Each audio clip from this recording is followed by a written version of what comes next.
Debout pour le travail et pour l'éthique avant qu'il ne soit trop tard. Debout en nous rappelant devant chaque choix, chaque action, la pensée d'Emmanuel Kant. Demandons-nous chaque fois que nous sommes tentés d'avoir un comportement non éthique, ce que serait la vie si chacun faisait comme nous. Demandons-nous ce que serait une société de délateurs, de profiteurs, de voleurs, de corrupteurs et de corrompus, d'indisciplinés, d'insouciants, d'égoïstes, de fraudeurs. La liste est longue, mais la réponse est une, ce serait une société vouée à l'échec et peut-être à la déchéance et à la misère matérielle et intellectuelle. Alors, évitons de tels comportements.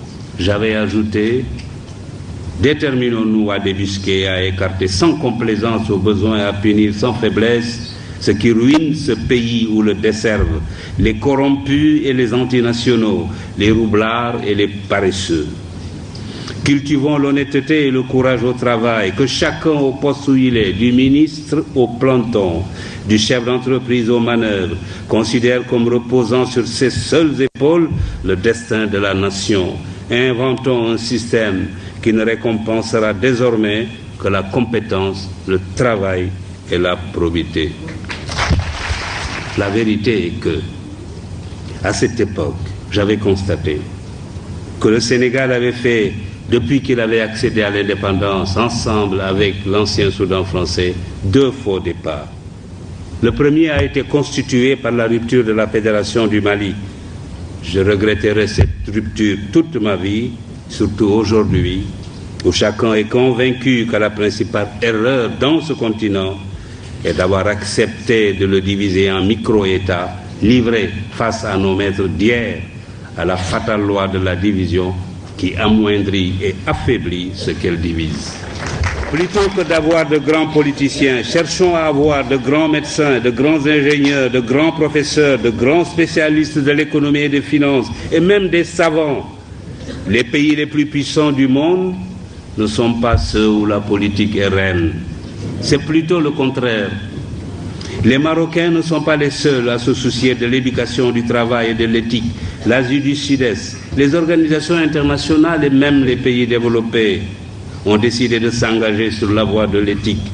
Des comités et des commissions commencent à se dresser un peu partout comme des sentinelles de la vigilance morale sur les routes de la recherche scientifique et technologique, de la gouvernance, de l'entreprise, du négoce, du sport et de toutes les activités humaines.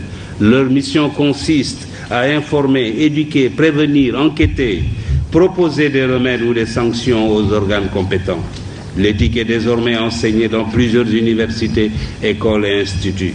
Il nous faut participer à ce mouvement. Il faut alors que dans nos institutions, dans nos organes, nos administrations, nos ateliers et nos bureaux, partout, suivre cet exemple. Il faut que triomphe l'éthique au Sénégal. L'université Cheikh Anta Diop doit donner l'exemple.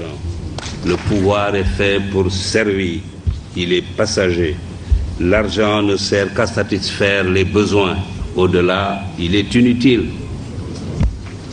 La deuxième condition du règne de l'éthique, c'est l'éducation.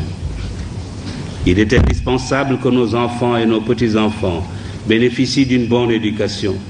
Tous mes amis des pays émergents me le disent, la clé de leur réussite, c'est l'éducation. Que nos étudiants entrent à l'université comme on entre dans les ordres ou au Dara, et que les meilleurs soient mis dans les conditions optimales pour devenir des cadres de haut niveau, ou même,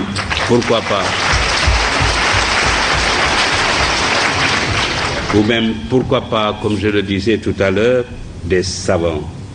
Bien sûr, cela nécessite la réhabilitation de la fonction technique au détriment de la fonction politique.